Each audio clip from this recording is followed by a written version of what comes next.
आज बात मणिपुर की। मणिपुर की इसलिए कि भाजपा वहाँ सरकार बनाने जा रही है।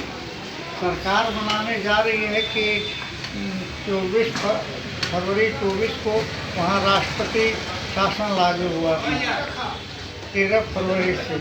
अब कुछ दिन में वहाँ राष्ट्रपति शासन वापस ले ली जाएगी। भाजपा इन वीरेंद्र सिंह को हटा करके यहाँ पर खेमचंद सिंह को वाई खेमचंद सिंह को लाने जा रही है। साथ ही कुकी समुदाय से संबंध रखने वाली पेंगम भी उप मुख्यमंत्री होगी। तीसरे मुख्यमंत्री की भी बात बताई जा रही है। लेकिन जिस ढंग से मणिपुर तबाह हुआ उस पर भाजपा अभी भी विचार करने को तैयार नहीं है। भाजपा की रणनीति पूर्वोत्तर क्षेत्र में कैसी है, क्यों है और क्या रहेगी भविष्य में, यह एक चिंतनीय बात है।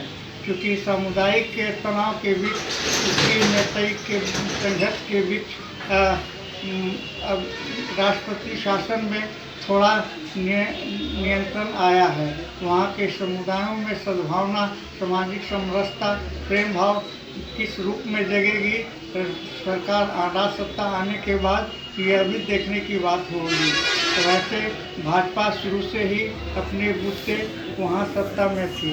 22 में चुनाव हुए थे तो 60 विधानसभा क्षेत्र से तो उसके 32 विधायक जीत के आए थे।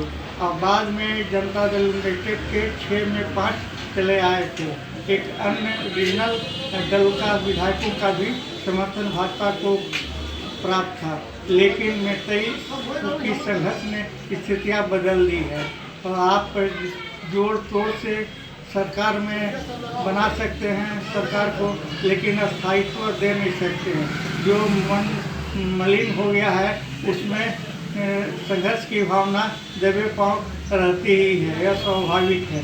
यह एक नमूना है कि आज़ाद भारत में लाख कोशिश करने के बाद हिंदू मुस्लिम की भावना बरकरार रही है और हिंदू मुस्लिम का जीता जागता भावना का प्रतिमान अभी भाजपा सरकार, केंद्रीय सरकार को देखा जा सकता है।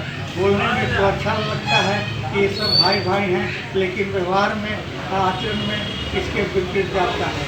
मणिपुर खास है इसलिए कि यह सीमावर्ती राज्य है, छोटा राज्य है। मणिपुर की शांति स्वागत योग्य तो होगी, लेकिन इसको स्वागत योग्य बनाने के लिए दृढ़ संकल्प और देशवान और दयालु टाइप के नेताओं का समाज में घुलना मिलना होगा।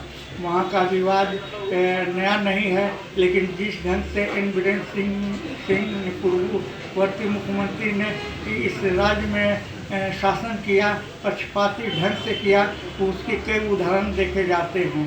तो इस संघर्ष में तो महिला को नंगा करके सड़कों पर घुमाया गया था, वह वीडियो वायरल हुआ था। अब इस विषय पर खास बात यह कि हमारे प्रधानमंत्री नरेंद्र मोदी ने एक शब्द नहीं बोला, सिर्फ डायलॉग में ही अपनी बात कही। और वो डायलॉग क्या है वह बताने की ज़रूरत नहीं है। आप जो जलता हुआ राज्य है वहाँ कदम मुख्यमंत्री का न पड़ना ये भी एक चिंता की बात है। क्या छोटा राज्य होना गुनाह है? अगर छोटा राज्य गुनाह हो है तो क्यों नहीं उसे खत्म कर दिया जाता? वह खत्म करना भी नहीं चाहते हैं।